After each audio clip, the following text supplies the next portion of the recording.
चुरा के दिल मेरा गोरिया चली, ऐसा लगता है जो ना हुआ होने को है। जूली जूली, जॉनी का दिल तुम पे आया जूली, तेरे लिए चढ़ जाऊं सूली, तू ही तो मेरी जान है, जान है, जान है, जान है रे। तो दोस्तों, आज हमारे साथ बातचीत के लिए मौजूद है देश के मशहूर संगीतकार अनु मलिक जी। अनु मलिक पिछले 42 सालों से फिल्मों में संगीत दे रहे हैं। उन्होंने गोल्डन गीतों के दौर को भी देखा है और आज नए तरह के संगीत को भी देख रहे हैं। तो आइए उनसे फिल्मी संगीत, गीत, म्यूजिक, सिंगर, इन सब पर चर्चा करते हैं। उनसे उनके सफर के बारे में सुनते हैं। अनु मलिक जी, स्वागत है आपका जनसत्ता से बातचीत करने के लिए। मैं हृदय से आपको प्रणाम करता हूं केशव जी, और जनसत्ता में जो व्यूअर्स हैं, जो मुझे देख रहे हैं, सुन रहे हैं, उनको प्रणाम।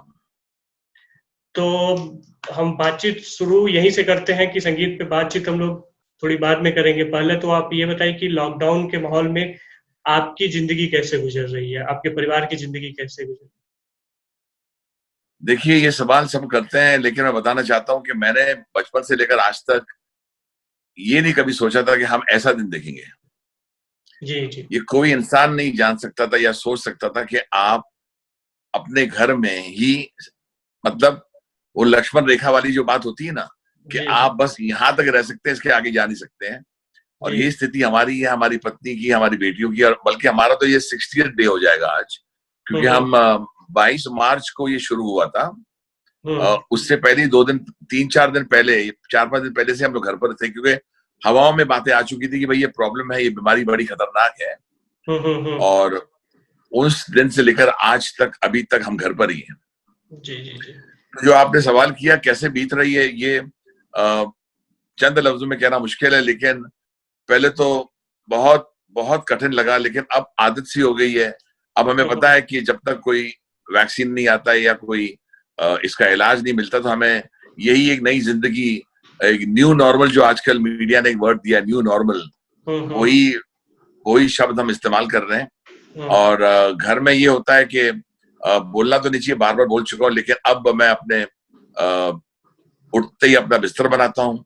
किसी ने बोला भाई ऐसा क्यों करते हैं, मैं बोला क्योंकि पर्पस ऑफ लाइफ हो जाता है। जैसे आप उठते हैं, आप प्रभु का नाम लेने के बाद ही आपको लगता है कि, पहले मैं अपनी मिसेस को बोलता था कि भाई आप वो बना दे, या कोई हमारे घर में जो काम करते हैं वो कर लेने का। आजकल 2 महीने से ऑलमोस्ट मैं यही कर रहा हूँ, बिस्तर बनाता हूँ, प्लांट्स को पानी देता हूँ, अगर बर्तन भी धोने पड़े तो वो भी कर लेता हूँ, दाल चावल बनाना सीख लिया है, चाय बनाकर अपनी पत्नी बच्चों को देता हूँ। अनमोल मेरी बेटी जो गाना गाती है, वो गाते गाते हर दिन आके बोलती है गरम चाय की प्याली हो, तो मैं समझता हूँ कि मतलब आप वो कहती है कि डैडी आप बना दीजिए चाय। और फिर दुनिया भर का काम करता हूँ, जो घर में काम होता है। उसके बाद जब अपना टाइम मिलता है तो मैं अपने बाजे पर बैठता हूँ, पियानो पर बैठता हूँ और गाने भी बनाता हूँ। बहुत से मुखड़े भी बनाए हैं, तो काफी कुछ कर रहा हूँ। जी जी जी। तो जैसे कि कहना कि आपने बहुत सारे मुखड़े बनाए हैं, तो अब गानों की बात हम करते हैं कि आपके इस लॉकडाउन में भी आप गाने बना रहे हैं। लेकिन अनु जी, 42 साल हो गए आपको इस इंडस्ट्री में, और अगर इस पूरे हिस्से को 20-20 साल 2 हिस्सों में बांटना चाहें तो आप कैसे कैसे इसे बयां करेंगे, आप अपने करियर? केशव जी, बहुत अच्छा सवाल आपने किया है, और बड़ा ही मुश्किल होगा कि आपने तो बांट दिया आसानी से, कि भी आपने सुना कि भाई 42 साल में तो अगर 21 साल अब इधर कर दो, 21 साल इधर कर दो। लेकिन मुझे तो पता ही नहीं लगा कि ये 42 साल गए कैसे हैं, क्योंकि सारी जिंदगी मैंने इतना तनाव देखा है, इतनी तकलीफें देखी हैं, और इतनी मेहनत की है कि मुझे ये नहीं पता लगा कि मेरा बुरा वक्त कब था, अच्छा वक्त कब आया, फिर बुरा वक्त कब आया, फिर अच्छा वक्त कब आया। आप मेरा मतलब समझने की कोशिश कीजिए। नॉर्मली क्या होता है, लोग बता देते हैं भाई ये हमारा अच्छा वक्त था, ये हमने तकलीफ देखी। मगर मैंने क्योंकि मैं सरदार मलिक साहब का बेटा हूँ, और उनके गाने तो सारा हिंदुस्तान के सारा विश्व जानता है, जैसे कि सारंगा तेरी याद में, हाँ दीवाना हूं मैं, ऐसे गाने। मैंने उनकी तरक्की नहीं देखी, उनकी स्ट्रगल देखी। तो बचपन से मुझे अंदर एक चाह हुई कि मैं आगे बढ़ूं, अपने परिवार का नाम बढ़ाऊं, अपने पिताजी का नाम बढ़ाऊं, और रात दिन उस मेहनत में जुट गया। और उस वक्त हमारे सामने लक्ष्मीकांत प्यारेलाल जी, कल्याण जी आनंद जी, आर डी बर्मन साहब, ये दिग्गज दिग्गज कंपोजर थे, उनके बीच में स्ट्रगल करना, एक फिल्म भी लेना 100 फिल्म के बराबर होती थी। जब काम मिला तो काम में मैं खो गया इतना कि भाई मैं एक बताना चाहता हूँ, मैं हिंदुस्तानियों का मतलब इतना बड़ा दीवाना हूँ अपने देश का कि मैं चंद शब्दों में नहीं कह सकता, क्योंकि मैं समझता हूँ कि मेरी खुशनसीबी कि मैंने इस धरती पर जन्म लिया है, इस मिट्टी का मैं पुजारी हूँ, क्योंकि इस मिट्टी ने मुझे अन्नू मलिक बनाया है और यहाँ के देशवासियों की वजह से मैं इतना जाना जाता हूँ, मुझे इतना प्यार मिलता है और मैं जिंदा भी हूँ अपने देशवासियों के प्यार पर। तो मैंने सोचा कि मैं ऐसे ऐसे गाने बनाऊं कि उनके जख्मों पर मरहम डालूं, और बचपन से ही मेरी जंग शुरू हो गई। जब मैंने तरक्की पाई तो उसमें मैं इतना खो गया कि मुझे पता नहीं लगा कि मुझे अवार्ड मिल रहे हैं। आज लोग कहते हैं कि अरे आपको वो पुरस्कार मिला, वो पुरस्कार मिला। जब मिल रहा था तो मुझे लग रहा था भाई थैंक यू वेरी मच, अब कल मुझे गाना रिकॉर्ड करना है, बहुत बहुत धन्यवाद, कल गाना रिकॉर्ड करना है। और जब बुरा वक्त जिसे कहते हैं, जब फिल्म तो 20 साल के बाद, कभी देखो हर 10 साल में नए नए संगीतकार आते हैं, लोग बदलते हैं, तो जैसे जैसे नए लोग आते थे मुझे काम नहीं मिलता था, फिर मुझे सीखना पड़ता था, मेहनत करनी पड़ती थी। यही जंग लड़ते लड़ते लड़ते लड़ते लड़ते 42 साल चले गए। आज भी मेरी हुई है। पहले स्ट्रगल हमारी थी कि हम चल के पैदल जाते थे, स्ट्रगल करते थे, फिर हमने फिएट गाड़ी खरीदी, उसमें अब हम एक होता है ना, पहले एक 1 रूम किचन में रहते थे, अब 3 बेडरूम अपार्टमेंट में आ गए, लेकिन स्ट्रगल खत्म नहीं हुआ। जी जी, जैसे आपने जिक्र किया कि उस दौर में लक्ष्मीकांत, प्यारेलाल, कल्याण जी, आनंद पंचम दा जैसे बड़े सिंगर्स थे और उनके बीच आपको शुरुआत करना था, तो इन लीजेंड के बीच अपने शुरुआती दिनों को आप कैसे देखते हैं, स्ट्रगल के साथ सीखने के नजरिए से? मैं समझता, जब मैं 10 साल का था तो मैंने शंकर जयकिशन जी का वो गाना सुना था, आवारा हूं, मैं दीवाना हो गया था उस अकॉर्डिंग पीस के ऊपर। जब मैं 12 साल, मेरे को लगता है, नहीं वो 6 साल का था, क्योंकि मुझे लगता है जब मैंने एक्चुअल गाना 10-11 साल का था, जब मैंने वो हरे राम हरे कृष्णा गाना सुना था, वो दम मारो दम, हाँ उसमें गिटार नोट था ना, डंग डंग डंग डंग डंग डंग, मैं दीवाना हो गया था। मैंने कौन है ये संगीतकार? तो मैं इतनी मैंने स्ट्रगल किया, और मुझे लगता है ऐसे दिग्गज लोगों के सामने स्ट्रगल करने से क्या हुआ, मैं फौलाद हो गया, क्योंकि मुझे पता था कि इनके सामने एक फिल्म भी नहीं मिल सकती। लक्ष्मीकांत, प्यारेलाल जी के गाने सुनो, उस वक्त गाने हो रहे थे अमर अकबर एंथनी और क्रांति, वहां मनोज साहब के गाने चल रहे थे, वहां फिर राज कपूर साहब के गाने चल रहे थे। मैं तो उस गाने पर मौजूद भी था, ये गलियां ये चौबारा, यहाँ आना ना दोबारा। तो मैं ऐसे गाने सुनता था। वहां फिर बॉबी आई, बॉबी के क्या गाने थे, तो यहाँ कल्याण जी, आनंद जी के डॉन का म्यूजिक सुन रहा हूँ, और तो मैं सोचता था यार इनके बीच में एक फिल्म कैसे मिलेगी। मगर मैं काम करता रहता था, मैं गाने बनाता रहता था, और मैं गाने निर्माता को सुनाता रहता था। और अचानक जो मुझे सबसे पहली फिल्म मिली वो हंटर वाली 77 थी, जब मेरी उम्र थी 14 साल। मैंने गाना किया था, डैडी कर रहे थे। उसके बाद मुझे काम मिला हरमेश मल्होत्रा साहब के साथ, फिल्म थी पूनम। और उसके बाद मुझे फिर मेरा मनमोहन देसाई की जो बहुत बड़ा ओपनिंग मिला था, मर्द, जिसमें बच्चन साहब थे। फिर उसके आगे एफसी वगैरह की एक जान है और सोनी महवाल। फिर काफी फिल्में की, फिर नए नए संगीतकार आ गए, वो भी ठप हो गया मामला। उसके बाद मुझे महेश भट्ट ने उठाया, फिर तेरी कहानी याद आई देकर, तेरे दर पे सनम चले आए, और उसके बाद फिर बाजीगर मिली, और बाजीगर के बाद वो एक दौर चला 10 साल का जबरदस्त। तो आपने जैसे शुरुआती फिल्मों का जिक्र किया, तो उस वक्त का कोई एक फेवरेट गाना अगर हमारे दर्शकों को आप सुनाना चाहें, जो आपका भी फेवरेट हो और दर्शकों के लिए तो बोनस हो। देखिए, जब सबसे पहले बहुत से गाने थे, लेकिन एक गाना जो मैंने पहला गाना जो अपनी जिंदगी में गाया था वो थी जीते शान से, और वो मिथुन चक्रवर्ती साहब ने मुझे गाना गवाया, बोला अन्नू मलिक गाएगा गाना। किशोरदा से गवाना तो वो आई नहीं, उनके बेटे से गवाना तो वो भी नहीं आए। मैंने ऐसे ही जाके माइक पर गाना गा दिया। वो गाना सुनाता हूँ मैं आपको, जो मेरा पहला गाना था, जो एज अ सिंगर कंपोज भी मैंने किया, गाना भी मैंने बनाया। हमको मैरी नहीं मांगता, हमको लिली नहीं मांगता, हमको सैंड्रा फ्रॉम बैंड्रो नहीं मांगता, तो कौन मांगता? जूली जूली, जॉनी का दिल तुम पे आया जूली, तेरे लिए चढ़ जाऊं सूली, तू ही तो मेरी जान है, जान है, जान है, जान है रे जूली जूली, जॉनी का दिल तुम पे आया जूली, तेरे लिए चढ़ जाऊं सूली, तू ही तो मेरी जान है। और सबसे पहले गाना जो रफी साहब ने मेरा गाया था वो मैं सुनाता हूँ आपको। जी मैं जनसत्ता का बहुत दीवाना हूँ, मैं जनसत्ता को फॉलो करता हूँ और मैं इसलिए सब इमोशनल बातें करके आपको मेरे गाने सुना रहा हूँ नहीं क्योंकि नहीं, मैं जनसत्ता का बड़ा फैन हूँ। शुक्रिया तो शुक्रिया। ये गाना तो रफी साहब ने गाया था। मोहब्बत रंग लाएगी जनाब, आहिस्ता आहिस्ता के जैसे रंग लाती है शराब, आहिस्ता आहिस्ता। मैं क्यों सुना रहा हूँ, मेरा रेंज देखिए आप। एक तरफ ऐसे गाने बनाए मैंने, एक तरफ जी जूली जूली, जी और जब बच्चन साहब के साथ काम किया तो वो गाना बहुत चला। मर्द टांगे वाला मैं हूँ, मर्द टांगे वाला, अरे मर्द टांगे वाला मैं हूँ, मर्द टांगे वाला, मुझे दुश्मन क्या मारेगा, मेरा दोस्त है ऊपर वाला। तो मैंने ये गाने भी बनाए। और फिर जब मैं आगे बढ़ा तो एक जाने हम का गाना आपको याद होगा, याद तेरी आएगी मुझको बड़ा सताएगी, जिद याद तेरी आएगी मुझको बड़ा सताएगी, जिद ये झूठी तेरी मेरी जान लेके जाएगी, याद तेरी आएगी। ये मैंने राग शिवरजनी पर आधारित किया था। और उसके बाद सोनी मेवाल आपको याद होगा, जी सोनी, सोनी मेरी सोनी सोनी और नहीं कोई होनी सोनी, रब से ज्यादा तेरा नाम लेता हूँ, रब मुझे माफ करे, मेरा इंसाफ करे, अरे ओए ओए ओए ओए रब मुझे माफ करे, मेरा इंसाफ करे। और माइंड यू केशव जी, ये मेरा ग्रोथ था, ऐसे गाने बनाकर लोगों ने मुझ पर नजर डाली, निर्माताओं ने, कि यार हमारे बीच में कोई संगीतकार तो है।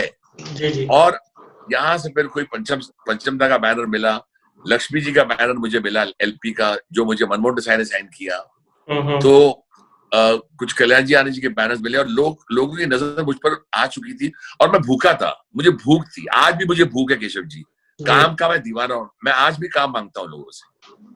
तो जैसे कि आपने जो गाने सुनाए और निर्माता निर्देशक आपके पास पहुंचने लगे, गाने के लगे, तो मुझे याद है हम लोग तो उस वक्त छोटे हुआ करते थे कि वो 90 का दौर फिर शुरू हुआ और बड़े संगीतकार की मतलब उस वक्त ऐसे थी कि म्यूजिकली फिल्में हिट हो जाती थी। फिल्म की कहानी कुछ भी हो, एक्टिंग कैसी भी हो, थोड़ा एक्शन है, एक्टिंग है, लेकिन गाने 4, 5, 6 गाने ऐसे रहते थे जिनसे फिल्में एकदम हिट हो जाती थी, खास करके बाजीगर के बाद जो ये दौर शुरू हुआ। तो उस वक्त आप आपको उस दौर का एक तरह से लीजेंड माना जाता है कि जो म्यूजिकली फिल्में हिट करा देते थे। तो उस वक्त के दौरान के काम को आप कैसे देखते हैं, कैसे याद करते हैं? देखिए, वो 90 का जो दशक मानी जाती है, वो हम सब संगीतकारों के लिए बोलते हैं रेनेसांस ऑफ म्यूजिक। जिन जिन ने उस दशक में काम किया है वहां कहने लगे कि ये रेनेसांस हो गया म्यूजिक, अच्छे संगीत का। और मैं समझता हूँ बहुत टफ काम था, सभी हमारे संगीतकार दोस्त बहुत अच्छा काम कर रहे थे उस वक्त। और उसमें से मैंने सोचा कि मैं अपनी छाप छोड़ना चाहता हूँ, तो मैं कोई नया चीज करना चाहता हूँ। आपने नोटिस किया होगा, मैंने रैप शुरू किया था, रैप। जी। काली काली आंखें जो गाना काली था, काली उसमें आंखें, मैंने बोला था, मैं मिला तू मिली। तू मिली, मैं मिला तू मिली, तू मिली मैं मिला, दुनिया जले तो जले, प्यार करेंगे तुझ पे मरेंगे, धक धक दिल ये करे। तो आगे चलकर लोग बोलने लगे कि ये अन्नू मलिक का स्टाइल है। या फिर मैंने इंग्लिश वर्ड डाला, MAD, mad mad, my adorable darling, I think of you every night every morning. तो आज भी लोग कहते हैं कि जब हम वो 90s का दशक याद करते हैं तो आपके गाने सबसे अलग लगते हैं। तो ये मैंने बहुत सोच के किया था। और बाजीगर हो, ये काली काली आंखें हो, उसमें तो मैं बताना चाहता हूँ, जब मैंने मैं खिलाड़ी तू अनाड़ी में म्यूजिक दिया, मेरा गाना चुरा के दिल मेरा इतना चला, तो मुझे आशा जी ने ये बात कही कि आशा जी और लता जी घर पर बैठे हुए थे सोफे पर और टेलीविजन पर प्रोमो आया, तो जैसे ये गाना आया चुरा के दिल मेरा, तो लता जी ने आशा जी से कहा, ये मुखड़ा सुन के, जब मुखड़ा आता है ना, चुरा के दिल मेरा गोरिया चली, ओ ओढ़ा के निंदिया कहाँ तू चली। ये जो चुरा के नोट लगा, तो दीदी ने आशा जी से कहा कि अब लगता है कि हमारे इंडस्ट्री में कोई संगीतकार आया है। तो मैं समझता हूँ ये मेरे लिए बहुत बड़ा पुरस्कार था उस वक्त। जी जी, तो लता जी से तारीफ पुरस्कार से कम नहीं किसी। बिल्कुल बिल्कुल। तो ये दौर शुरू हुआ, बाजीगर आई, उस वक्त तो मैंने क्या क्या फिल्में की थी, सर थी, चाहत थी, नाराज थी, नाजायज थी, जो भट्ट फैमिली के साथ किया, मुकेश भट्ट और महेश भट्ट साहब के साथ। फिर मैंने राजकुमार हिरानी साहब के साथ उनकी पहली पिक्चर मुन्ना भाई एमबीबीएस की, फिर राकेश बेरा की अक्स, मेघना गुलजार की फिलहाल और दरार, और फिर जानम समझा करो, करते करते करते करते विरासत प्रियदर्शन जी के साथ, अशोका। मैंने बहुत फिल्में शाहरुख के साथ बहुत की, सलमान, आमिर, लेकिन अक्षय कुमार के साथ मैंने बहुत फिल्में की, और अक्षय कुमार को मैं बहुत पसंद करता था, अभी भी करता हूँ, क्योंकि वो मेरे गानों में एक अजीब सी जान लेके आते थे। उनमें जो स्फूर्ति थी ना नाचने की, वो जो नाचे थे वो मेरे गाने पर, हम दोनों हैं अलग अलग, हम दोनों हैं जुदा जुदा, एक दूजे से कभी कभी रहते हैं हम खफा खफा, लड़की देखी मुंह से सीटी, बजे हाथ से ताली, हर साला आइला उफमा आएगा पोरी आली आली, मैं खिलाड़ी तू अनाड़ी। ये जो काम किया अक्षय कुमार ने, फिर वहां गोविंदा थे, व्हाट इज मोबाइल नंबर, करूं क्या डायल नंबर, ये गाने भी बहुत चले। फिर ऑफकोर्स सलमान के साथ एक गरम चाय की प्याली हो, तो ये सब गाने सुपरहिट हुए। शाहरुख के साथ बाजीगर चली, आमिर खान के साथ इश्क चली, अकेले हम अकेले तुम चली। हाँ, इस दरमियान जैसे एक अच्छे संगीत की फिल्मों में है जिसके लिए आपको अवार्ड में मिला, रिफ्यूजिंग और मर्डर और बाजीगर, यादें, फिजा जैसे फिल्मों में भी आपने गाने अच्छे दिए। नहीं, यहाँ मैं जेपी दत्ता साहब को श्रेय देता हूँ, जैसे कि उस वक्त महेश भट्ट साहब ने मुझसे बहुत कमाल का म्यूजिक निकाला था। आपको तो याद होगा, फिर तेरी कहानी याद आई, तेरे दर पर सनम चले आए, तू न आया तो हम चले आए। जेपी दत्ता साहब ने मुझे जब फिल्म दी बॉर्डर, तो वहां से मेरी जिंदगी बदली, और वो देशभक्ति गाना तो आज भी इस वक्त जब हम बात कर रहे हैं लोकप्रिय है। संदेश आते हैं हमें तड़पाते हैं, जो चिट्ठी आती है वो पूछे जाती है कि घर कब आओगे, लिखो कब आओगे, कहो कब आओगे, कि तुम बिन ये घर सूना सूना है। जब बॉर्डर आई और ये गाना इतना चला, मुझे फिर अवार्ड मिला, रेफ्यूजी फिल्म में मुझे मेरा पहला राष्ट्रीय पुरस्कार मिला। मैंने गाना, वो गाना राग यमन और शुद्ध बिहाग पर आधारित है। ऐसा लगता है जो ना हुआ होने को है, ऐसा लगता है दिल ये मेरा खोने को है, वरना दिल क्यों धड़कता, सांसें क्यों रुकती, नींदें मेरी क्यों उड़ जाती। ये गाना बहुत चला था। फिर एलओसी कारगिल का गाना बहुत चला, सीमाएं बुलाएं तुझे चल रही, सीमाएं बुलाएं सिपाही। बल्कि लोग जानते नहीं है कि मेरा म्यूजिक बहुत चला था उमराव जान में मेरा जबरदस्त काम निकाला था जेपी दत्ता साहब ने। और अशोका जो शाहरुख के साथ थी, वो रोशनी से भरे भरे भरे भरे नैना तेरे छू के बोले न छूना मुझे। बल्कि मैंने गुलजार साहब के साथ भी बहुत अच्छा काम किया, आपको याद होगा, फिजा। हाँ, मैंने जिक्र किया था। तू हवा है, फिजा है, जमी की नहीं, तू घटा है तो फिर क्यों बरसती नहीं, उड़ती रहती है तू पंछियों की तरह, आ मेरे आशियाने में आ। ये गाना बहुत चला था। और फिर जाने मन का वो 100 दर्द है, 100 राहतें, सब मिला है मुझे, एक तू ही नहीं। तो गुलजार साहब के साथ मैंने अक्स की, फिलहाल की, फिजा की, जानेमन की, मेघना गुलजार उनकी बेटी की मैंने पहली फिल्म की थी फिलहाल, जिसमें गाना था, ये सुनाना चाहता हूँ आपको केशव जी, क्योंकि मेरी जनता चाहती है कि अन्नू मलिक बोले कब और गाएगा, नहीं, जरूर, इसीलिए मैं आपको टोक दे रहा हूँ। हाँ, वो गाना था मेघना गुलजार जी का, क्या लिखा था गुलजार साहब ने, ले चले डोलियों में तुम्हें, गर इरादा करो। क्या लाइन है, ले चले डोलियों में तुम्हें, गर इरादा करो, उंगलियों में पहन लो ये रिश्ता, और वादा करो।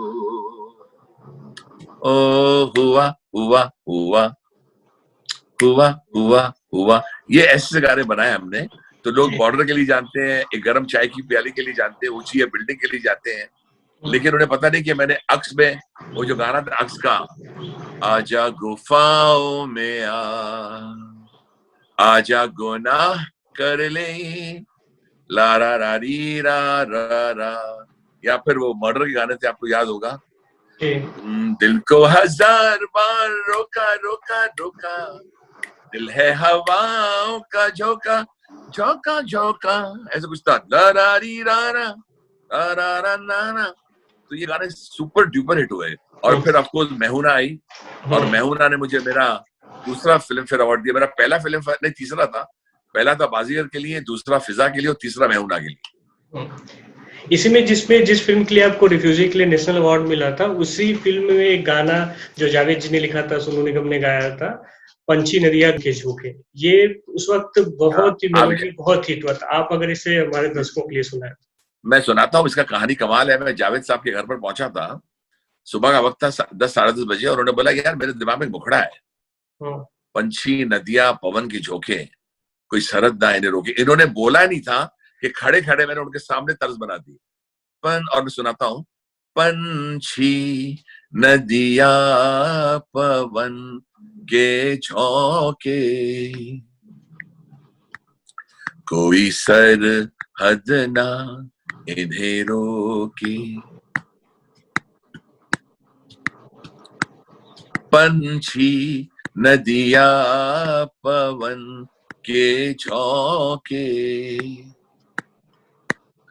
कोई सरहद ना इन्हें रोके, सरहदें इंसानों के लिए है, सोचो तुमने और मैंने क्या पाया इंसान हो के, पंछी नदिया पवन के झोंके, कोई सरहद ना इन्हें रोके। आजकल तो आजाद घूम रहे हैं हमारे पंछी, और हम घर में बैठे हैं लॉकडाउन में। हाँ, लॉकडाउन के बीच तो यही माहौल है। नेशनल अवार्ड में बात हुई, आपको एक नेशनल अवार्ड फिर मिला दम लगा के हिस्सा के लिए, वो गाना उसमें 3 राष्ट्रीय पुरस्कार मिले, जिसमें से वरुण ग्रोवर जी को मिले, हमारे सिंगर को मिला, और प्रोडक्शन हाउस को मिला। मुझे अनफॉर्चुनेटली दिया नहीं, लेकिन मेरे गाने को दे दिया। तो मैं गाना सुनाता हूँ आपको, जिस गाने ने धूम मचाई 2017 में आके। इस गाने की कहानी कमाल है। हमारे गुरुजी जयकिशन जी, उनकी पत्नी पल्लवी जी ने खुद मुझे फोन करके बोला कि ये गाना मुझे बहुत पसंद है, और ये पुरस्कार ये कि जयकिशन जी, जिनको मैं अपना गुरु मानता हूँ, शंकर जयकिशन के जो जोड़ीदार जय साहब थे, उनकी पत्नी ने बोला ये गाना मुझे जय साहब की याद दिलाता है। इससे बड़ी बात क्या हो सकती। तो मैं सुनाता हूँ,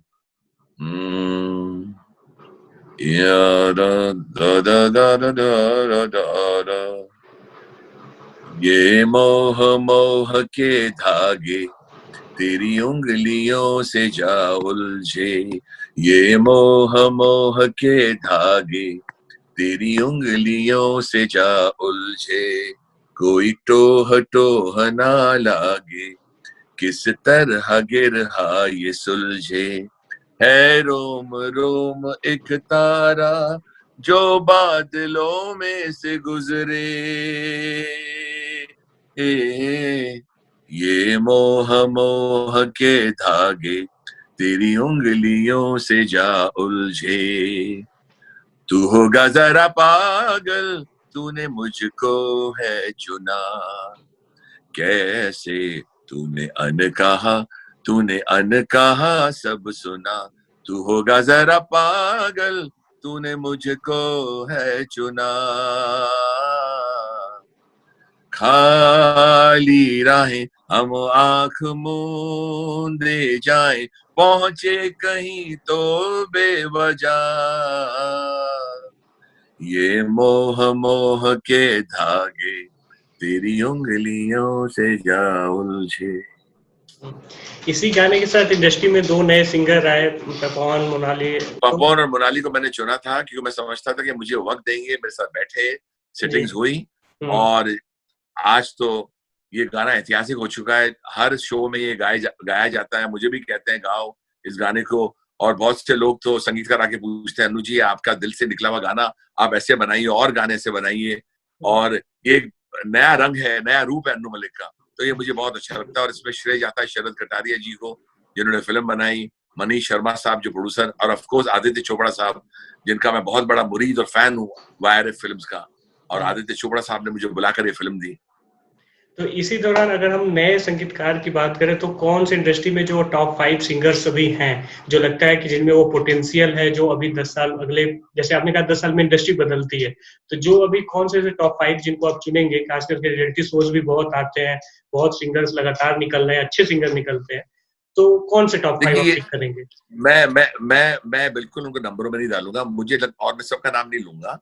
मैं इसलिए नाम नहीं लूंगा क्योंकि मुझे आजकल सभी सिंगर्स इतने अच्छे लग रहे हैं कि मैं आपको क्या बताऊं। मुझे इनकी मेहनत बहुत पसंद आती है। जितने भी नए सिंगर्स आए हैं, मेल एंड फीमेल, बहुत अच्छा काम कर रहे हैं। नए जो संगीतकार आए हैं केशव जी, वो बहुत अच्छा काम कर रहे हैं, और बल्कि मैं अपने आप को नया समझता हूँ क्योंकि मैं समझता हूँ जब मैंने मोमो के धागे बनाया तो मैं चाह रहा था कि जो नए संगीतकार मेरे गाने को पसंद कर रहे हैं, सबने पसंद किया, सब आके बोलते भी हैं कि अच्छा, इनके बीच में आके इनकी तारीफ लेना बहुत बड़ी बात है। टेक्नोलॉजी की वजह से सारा जमाना बदल चुका है, दुनिया बदल चुकी है, और मैं और मेहनत करना चाहता हूँ कि इनका भी मुझे इनके भी अप्लॉज, इनका भी नॉट ओनली अप्लॉज बट इनका प्रेज, इनकी शाबाशी जब मुझे मिलती है तो मुझे लगता है कि मैं आज का संगीतकार हूँ। अब तो मुझे और मेहनत करनी पड़ेगी। इतना अच्छा काम करते हैं यहाँ के गायक, यहाँ के साउंड अरेंजर्स, यहाँ के अभी के composers, my god they are fantastic. तो जैसे अभी आप नए दौर का एक तरह से संगीत है, आप टेक्नोलॉजी बदली है, अब गाने को पसंद करने के तरीके भी बदले हैं लोग, तो अभी आप नेक्स्ट डाउन टू 5 ईयर या अभी अगले प्रोजेक्ट में क्या ऐसा देख रहे हैं, क्या ऐसा कर रहे हैं जो नए लोगों को पसंद? देखिए, मुझे भगवान की कृपा से, सरस्वती माँ की कृपा से मुझे एक नया प्रोजेक्ट मिला, उसमें मैं काम कर रहा हूँ। मैं अपना स्टाइल कभी बदलूंगा नहीं, और मेरा स्टाइल है मेलेडी का। लेकिन मैंने साउंड लिस्टर फ्रेंडली बनाया है जो आजकल के लोग समझते हैं जो साउंड को, लेकिन अपना जो मिट्टी है, जो अपनी मिट्टी है, जो मिठास की जो मैंने सीखी है, जो मैं समझता हूँ कि आज आपको मीठा गाना अगर मैंने दे दूं, मोमो के धागे आप सुन लेते हैं, तो मैं वो स्टाइल नहीं छोड़ूंगा। लेकिन सिचुएशंस क्या होते हैं, फिल्म कौन सी होती है, अगर मस्ती वाली फिल्म है तो उसके हिसाब का म्यूजिक होगा, अगर इमोशनल फिल्म है तो उसके हिसाब से म्यूजिक होगा। स्क्रिप्ट जो होती है बड़ी इंपॉर्टेंट होती है मेरे लिए, जो स्क्रिप्ट डिमांड करती है मैं वैसा म्यूजिक बनाता हूँ। और धीरे धीरे निर्माता निर्देशक अब बोलने लगे हैं कि भैया रीमिक्सेस गाने बहुत हो गए, पुराने गाने हम रीमिक्स सुन रहे हैं, लेकिन हमें ओरिजिनल गाने बनाने वाले लोग चाहिए, कंपोज जो करने वाले। तो ये बहुत अच्छा है, मैंने ट्रेंड नोटिस किया। तो जो लोग मेरे पास आए हैं वो ये बोलते हैं कि हमें नए फ्रेश गाने बना के दो, और मैं उनका शुक्रिया अदा करना चाहता हूँ। तो इस बीच में आप अगर जैसे कोरोना वॉरियर्स हमारे जो है, जो कोरोना के संकट काल में भी बाहर हैं और जो फ्रंट लाइनर है, जो सबसे पहले वही इससे जूझ रहे हैं, तो उनके लिए अगर आप कुछ गाएं, खास करके संदेशे आते जैसे गाने, क्योंकि एक वीरता जवानी की एक थीम है। मैंने एक तो गाना भी बनाया जो घर पर बैठे बैठे बनाया, तू क्यों डरा है, तू क्यों डरी, हैप्पी रहने का प्लीज डोंट वरी। लेकिन मैं अपने इन देशवासियों के लिए अपना वही गाना गाऊंगा मेरा मुल्क मेरा देश मेरा ये वतन, शांति का उन्नति का प्यार का चमन, इसके वास्ते निसार है मेरा मन मेरा तन। ए वतन ए वतन ए वतन, जाने मन जाने मन जाने मन। और मैं उनके लिए ये सब गाने क्यों गा रहा हूँ? जो आजकल लीडर होके बाहर जाके, खास करके डॉक्टर्स, सपोर्ट स्टाफ, नर्सेज, किराना पर जो लोग काम करते हैं, मेरा मन जहां विचलित हुआ है जब मैंने ये माइग्रेंट्स को जो चलते हुए देखा है ना, जी जी मीडिया पर, मैं झूठ नहीं बोलूंगा, मैं तो फूट फूट कर रोया। मैं आर्टिस्ट आदमी हूँ और मेरे आंसू बहना बंद नहीं हुए। मैं बर्दाश्त नहीं कर पाया और उन्होंने ही मुझे इंस्पायर किया है कुछ बनाने के लिए, और मैं उनके लिए एक चीज बना रहा हूँ। अभी वक्त है, लेकिन जब बन जाए तो मैं आपके सामने आऊंगा, क्योंकि मैं समझता हूँ उनकी हिम्मत को, हर हिंदुस्तानी को मैं प्रणाम करता हूँ। मैं झुककर प्रणाम करता हूँ इन लोगों को जो अपने घर पहुंच रहे हैं। और honourable prime minister Modi ji ने भी बहुत बहुत कमाल किया, जो सही टाइम पर लॉकडाउन किया था। उसकी वजह से आज अगर आप दुनिया की हाल देखो, कितने वहां जाने गई हैं, और हिंदुस्तान जो जाने हिंदुस्तान में भी गई हैं, बहुत दुख होता है। हर एक इंसान के लिए मैं रोता हूँ। लेकिन अगर आप देखो तो हमारा कंट्रोल बहुत अच्छा रहा है, और बल्कि सारा विश्व तारीफ कर रहा है हिंदुस्तान की। ठीक है अनुज, आप नए प्रोजेक्ट के साथ हमारे साथ फिर से दर्शकों के साथ फिर जुड़ेंगे, खास करके जो आप बोल रहे हैं कि माइग्रेंट प्रवासी मजदूरों के लिए जो आप बना रहे हैं उसे मैं अपने देशवासियों के लिए मैं गाना बना रहा हूँ। मैं सोच रहा हूँ फिर से, एक तो मैंने गाना जो बनाया था वो, रब देख तेरा बंदा परेशान है, दिल डिप्रेस है, आफत में जान है, प्लान किसी का या विधि का विधान है, ना इलाज ना कोई समाधान है, प्रभु कुछ करेंगे हम ऐसे ना मरेंगे, प्रभु कुछ करेंगे हम ऐसे ना मरेंगे, तू क्यों डरा डरा है, तू क्यों डरी डरी, हैप्पी हैप्पी रहने का प्लीज डोंट वरी। एक तो खुश रहना पड़ेगा, डरना नहीं है, पैनिक नहीं करना है।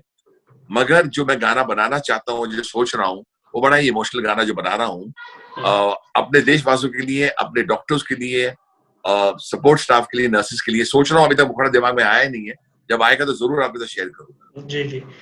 तो ये थे हमारे साथ अनु मलिक, जिनके गाने कल भी बजते थे, आज भी बजते हैं, और जैसे ये अभी एनर्जी में है और नए संगीतकारों के बीच भी अपनी पहचान बनाए हुए हैं और आगे भी बजते रहेंगे। तो अनु जी, हमारे से बात करने के लिए बहुत बहुत शुक्रिया।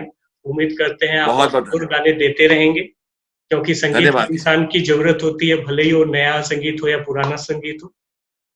तो इसी के साथ अलविदा, फिर जल्दी किसी दूसरे हस्ती के साथ मुलाकात होगी, तब तक के लिए शुक्रिया।